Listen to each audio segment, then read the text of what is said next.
के 21 न्यूज के साथ मैं हूं मोहम्मद अकबर तारिक। हेडलाइंस आप जान चुके हैं। आपको यहाँ पे बताएं कि पीटीआई रहनुमा शाह महमूद कुरैशी को 15 रोज के लिए नजरबंद कर दिया गया है। डेप्यूटी कमिश्नर रावलपिंडी ने शाह महमूद कुरैशी की नजरबंदी की अहकाम जारी कर दिए हैं। तफसीलात जानते हैं नुमाइंदा के 21 न्यूज जमीर हुसैन जमीर से।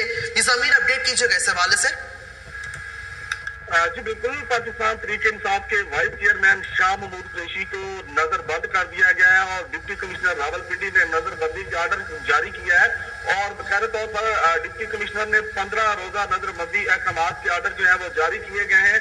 और इस आर्डर में जो लिखा गया है, जो नोटिफिकेशन जारी किया गया, उसमें जो बताया गया है कि नोटिफिकेशन के मुताबिक शाह महमूद कुरैशी 9 मई को GHQ गेट हमला केस में मुलव्वस हैं और उनकी रिहाई से अमन अमान की सूरत हाल बिगड़ने का खदशा है। SHO सदर बरूनी को रिपोर्ट पर CPO ने 45 रोज नजरबंदी की तजवीज दी और डिस्ट्रिक्ट इंटेलिजेंस कमेटी ने भी पुलिस और कानून नाफिज करने वाले इदारों को रिपोर्ट की और बकायदा उस रिपोर्ट से इत्तफाक किया।